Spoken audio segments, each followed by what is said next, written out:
सॼी दुनिया जीअं सिंध में बि वजह तख़लीक़ काइनात ॿिन्ही जहाननि जे सरदार हज़रत मोहम्मद मुस्तफ़ा सल्लल्लाहु अलैहि वसल्लम जी आमद जो जश्न वॾे जोश, जज़्बे, अक़ीदत ऐं एहतराम सां मल्हायो पियो वञे।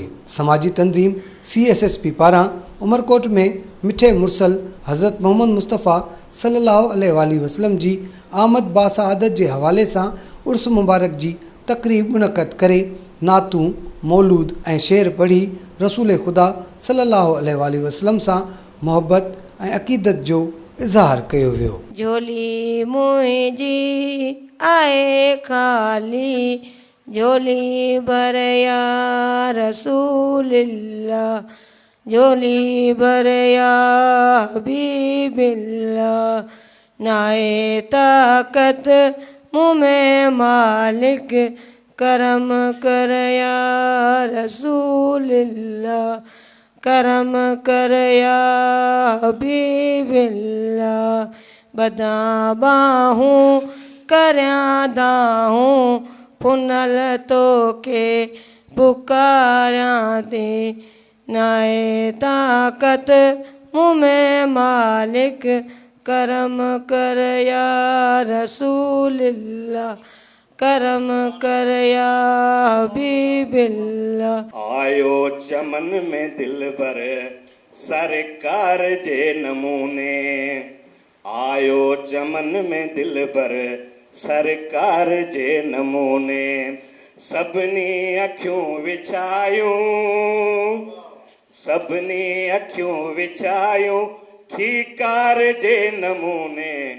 आयो चमन में दिल भर सरकार जे नमूने। सादे सुफेद जो थी अंदाज़ साण आयो, सादे सुफेद जो थी अंदाज़ साण आयो। फतना उथी खड़ा थिया, फतना उथी खड़ा थिया तकरार जे नमूने। आयो चमन में दिल भर सरकार जे नमूने। सभिनी अखियूं विछायूं, सभिनी अखियूं विछायूं खीकार जे नमूने। आयो चमन में दिल भर सरकार जे नमूने। माए कमाल में शायद गुलजार में खुली पियो, माए कमाल में शायद गुलजार में खुली पियो। पुरनूर हर शजर थियो, पुरनूर हर शजर थियो चमकार जे नमूने। आयो चमन में दिल भर सरकार जे नमूने। सभिनी अखियूं विछायूं, सभिनी अखियूं विछायूं सरकार जे नमूने। सभिनी अखियूं विछायूं खीकार जे नमूने। आयो चमन में दिल भर सरकार जे नमूने। सुर्खी लबन जी शायद चोरी मिली गुलन खे, सुर्खी लबन जी शायद चोरी मिली गुलन खे। ॻाढ़ो गुलाब थी पियो, ॻाढ़ो गुलाब थी वियो चमकार जे नमूने। आयो चमन में दिल भर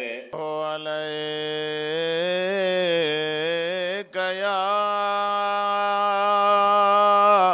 रसूल अल्लाह वसल्लम अलैका या हबीब अल्लाह। तुंहिंजे कदमन तां कुर्बान सजण, तुंहिंजे कदमन तां कुर्बान सजण। तो त सदके मुंहिंजी जान सजण, तुंहिंजे कदमन तां एक जान संदम ऐ जान जहां छा है जो घोरिया तुंहिंजे मथां तो तां घोरे जानियो सारो जहां तो तां कुर्बान थे जे कौन मकाम तब तुंहिंजो अञा वध शान सजण तुंहिंजे कदमनि तां तुंहिंजी खाक कदम सब रूह ज़मीं थिया नव फलक तुंहिंजे ज़ेर नगीं तोखे पेरे पोंदल अर्श बरी तुंहिंजी राह जो चाकर रूह अमीन तुंहिंजो साथी ख़ुदि सुभान सजण तुंहिंजे कदमनि तां तोखे आलम जो कुल इल्म अतम तुझे इल्म में कतरे जीअं कुल ज़म तुंहिंजे इल्म अॻियां छालो कलम तो ते आहे आया कुल कत में अदम तो ते पधरो कुल पिनहाल सजण तुंहिंजे कदमनि तां तोखे रब सॾे सौगात ॾिनी जेका तो थे घुरी उत सात ॾिनी पर बीब अञा उन ज़ात ॾिनी तोखे ॾातर हर का ॾात ॾिनी तोखे दावर बख्शो दान सजण तुंहिंजे कदमनि तां तोखे आगे जा इनाम ॾिनी सात मौला पंहिंजे माम ॾिनी कल कंहिंखे उन्हीअ जी काम ॾिनी सभु ख़ल्क़ ख़ुदा तुंहिंजे सामने ॾिनी तुंहिंजी झोलीअ मंझि जहान सजण तुंहिंजे कदमनि तां तुंहिंजी झोलीअ में पई जुमल जहां लथो हर तो जहां में यमुनो अमान तुंहिंजी सामंज थियड़ा भाग सवा लथा ओ न इब्राहिम चवा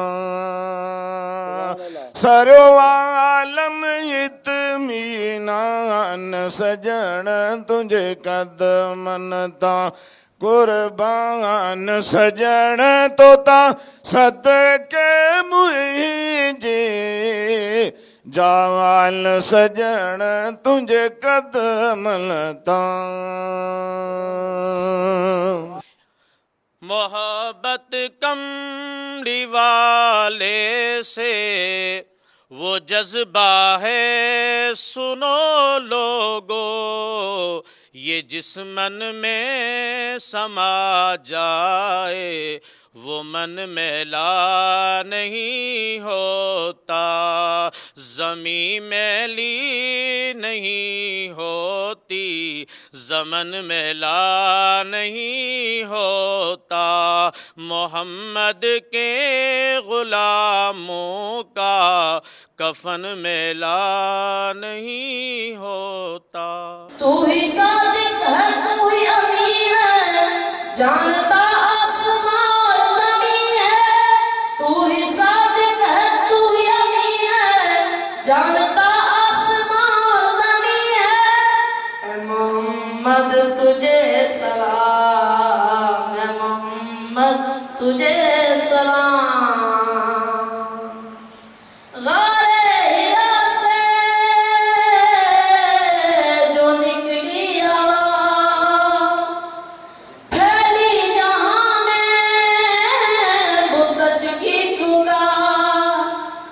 गारे हिरा से जो निकली आवाज, फैली जहां में वो सच की पुकार।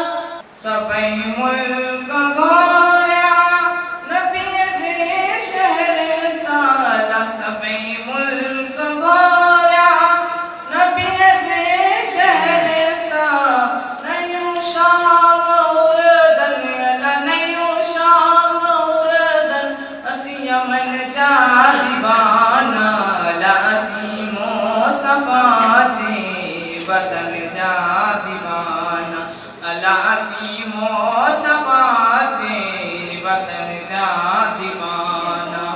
सिविल सोसाइटी सपोर्ट प्रोग्राम पारां उमरकोट जे मक़ामी हाल में मुनक़द कयल जश्न मिलाद में सुघड़नि, शाइरनि, अदीबनि, दानिश्वरनि, मज़हबी स्कॉलर्स, सियासी समाजी शख़्सियतनि, वापारी अॻुवाणनि ऐं सहाफ़ियुनि समेत औरतनि पिणु शिरकत कई, जॾहिं त मुसलमाननि सां गॾु हिंदू, ईसाई ऐं ॿियनि मज़हबनि सां तालुक़ु रखंदड़ शहरी पिणु शरीक थिया। तमामु ख़ुशी जी ॻाल्हि आहे हुज़ूर पाक सल्लल्लाहु अलैहि वसल्लम जिन जे आलमगीर पैगाम खे आम करण जी ज़रूरत आहे तमामु घणी। हिन वक़्तु दुनिया सॼी में हज़रत मोहम्मद सल्लल्लाहु अलैहि वसल्लम जिन जे पैगाम खे, उन जे मैसेज खे जेसीं ताईं अपनायो न वेंदो, पंहिंजो न कयो वेंदो, तेसीं ताईं दुनिया में हीअ अफ़रा तफ़री ख़तमु न थींदी।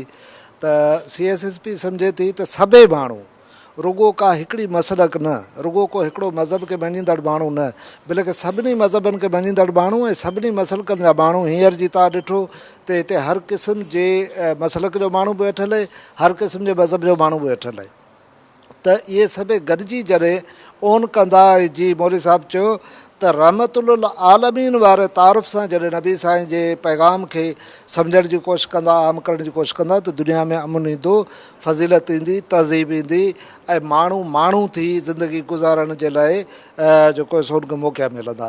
त CSSP इन तक़रीब खे न रुगो कोठायो आहे, बल्कि असांखे तमामु घणी ख़ुशी आहे जो असांजा सभई स्कॉलर, अदीब, दानिश्वर, असांजूं भेणूं, असांजा भाइर, आलम दीन, उहे सभई हर मसलक सां तालुक़ु रखंदड़, हर मज़हब सां तालुक़ु रखंदड़ माण्हू हिते मौजूदु आहिनि। त मूंखे तमामु घणी ख़ुशी थी आहे त हीउ प्रोग्राम कामयाबी जे तरफ़ वधे पियो। ही CSSP सरकार सां असांजी हिकिड़ी कमेटी आहे, district cultural advisory committee Umarkot पारां, ऐं अहिड़े क़िस्म जूं तक़रीबूं जेको असां उहो हर महीने कंदा रहंदा आहियूं। ऐं अॼु ही आलम इंसानियत जो पैगाम ऐं आलम इंसानियत जो जेको रहबर आहे पाण करीम सल्लल्लाहु अलैहि वसल्लम जे वजह से उन उस मुबारक जो अॼु असां तक़रीब कोठाई आहे, मुख़्तलिफ़ मज़हबनि जा माण्हू बि शामिलु आहिनि। ऐं असीं चाहियूं था सॼी दुनिया में ही जेको आहे जेको पैगाम वञे ऐं अमन ऐं भाईचारे सां माण्हू पंहिंजी ज़िंदगी आसान सां गुज़ारे सघनि। असां अॼु जेके इन तक़रीब में ऐं civil society support programme district culture adviser committee ऐं जनरल सेक्रेटरी जी हैसियत सां असांजे हिते मुख़्तलिफ़ क्रिश्चियन, हिंदू बिरादरी, मुस्लमान भाउर, अदीब, दानिश्वर सभु गॾिजी करी ऐं इन उर्स खे साईं तमामु बहितर अंदाज़ सां जेके सभई गॾिजी मुख़्तलिफ़ मज़हब ऐं फ़िक्र जा माण्हू गॾिजी करी मल्हायूं था। CSSP पारां हिन क़िस्म जो जेको प्रोग्राम हीउ रखियो वियो आहे नबी पाक सल्लल्लाहु अलैहि वसल्लम जी विलादत जे हवाले सां, दुनिया पूरी में वाहिद हुज़ूर पाक सल्लल्लाहु अलैहि वसल्लम जी विलादत आहे। हीअ अहिड़ी ख़ुशी आहे जंहिंखे ईद करे मल्हाइनि था दुनिया पूरी में, ऐं बिना मज़हबनि जे हुनजे। नबी पाक सल्लल्लाहु अलैहि वसल्लम सरापा आहे मोहबत, सरापा आहे माना इज़त ऐं वक़ार हो, ऐं हुनजो इंसाफ़ जी जेके मयार खे जेको बुलंद कयो दुनिया में, हू ग़रीबनि जो ग़मख़ार हो, जेके बेमदद या बेयारो मददगार जेके माण्हू आहे हुनजो भरजलो हो। नबी पाक सल्लल्लाहु अलैहि वसल्लम दुनिया में माना उहे मिसाल क़ाइमु कया ऐं उन जेका अमली तरह सां जेको कमु कयो, आउं सम्झां थो त उनजी सुनत ते अमल करण सां दुनिया पूरी में अमन, भाईचारो ऐं मोहबत जो पैगाम खे फैलाए सघिजे थो। हिन क़िस्म जूं तक़रीबूं जेकॾहिं थियनि ऐं माण्हू खे हुज़ूर पाक सल्लल्लाहु अलैहि वसल्लम जी ज़िंदगी जी सही माना में माना उनखे आगाही मिले, त मुंहिंजे ख़्याल में हीअ वाहिद शख़्सियत आहे, उनजी सुनत ते अमल करण सां हिन दुनिया में अमन ऐं मोहबत जो गहवारो क़ाइमु थी सघे थो। मीलाद मुस्तफ़ा सल्लल्लाहु अलैहि वसल्लम में शिरकत कंदड़नि सिंध TV न्यूज़ सां ॻाल्हाईंदे चयो त हज़रत मोहम्मद मुस्तफ़ा सल्लल्लाहु अलैहि वसल्लम ॿिन्ही जहाननि जा सरदार आहिनि। रसूल पाक सल्लल्लाहु अलैहि वसल्लम हमेशह इंसानियत जी ॻाल्हि कई ऐं संदुनि ॾसियल राह ते अमल करे इंसानियत जी ख़िदमत करे सघिजे थी। हुज़ूर अक़दस सल्लल्लाहु अलैहि वसल्लम जी विलादत सां असांखे ॿ शयूं मिलनि थियूं। हिकु त पाण सल्लल्लाहु अलैहि वसल्लम हिन तारीख़ ते पैदा थिया, त पाण सल्लल्लाहु अलैहि वसल्लम जो हुस्न, जमाल, पाण सल्लल्लाहु अलैहि वसल्लम जो अखियूं मुबारक, पाण सल्लल्लाहु अलैहि वसल्लम जो हथ मुबारक, हिकु इहा शइ मिले थी। ऐं ॿिए नंबर पाण सल्लल्लाहु अलैहि वसल्लम जी सीरत मिले थी। हाणे असां मुस्लमाननि खे हिकु आहे पाण जी विलादत, ॿी आहे पंहिंजी सीरत। इन मां किरदार जे नमूने सां पाण सल्लल्लाहु अलैहि वसल्लम जी सीरत इहा असांजे लाइ राय नमूनो आहे। जीअं क़ुर पाक जे अंदरि आयो आहे, लक़द कान लकुम फ़ी रसूलिल्लाहि उस्वतुन हसना, त पाण सल्लल्लाहु अलैहि वसल्लम जो दीन ऐं अल्लाह जो क़ुर असांखे इन ॻाल्हि ते आमादा करे थो त पाण सल्लल्लाहु अलैहि वसल्लम जेका सीरत आहे ऐं पाण सल्लल्लाहु अलैहि वसल्लम जो किरदारु आहे उहो अपनायो ऐं पाण सल्लल्लाहु अलैहि वसल्लम ग़ुलामी खां शरफ़ हासिल कयो। अल्लाह तबारक व तआला जे प्यारे महबूब अलैहि सलातो सलाम सारे जहाननि जे लाइ रहमत बणिजी करे आया आहिनि। ऐं असां इहो ई पैगाम ॾियणु चाहियूं था त असांजो नबी सल्लल्लाहु अलैहि वसल्लम सभिनीनि जे लाइ रहमत बणिजी करे आयो आहे। सिर्फ़ु मुसलमाननि जे लाइ न, हिंदू हुजे, ईसाई हुजे, क्रिश्चन हुजे, को बि हुजे, सभिनीनि जे लाइ अल्लाह ताला इरशाद फरमायो वमा अरसलनाका इल्ला रहमतल लिल आलमीन, असां तव्हांखे सॼे जहाननि जे लाइ रहमत बनाई मोकिलियो आहे। ऐं असांजे प्यारे नबी सल्लल्लाहु अलैहि वसल्लम जो पैगाम छा आहे? पैगाम इहो आहे त इंसानियत जी ख़िदमत करणु।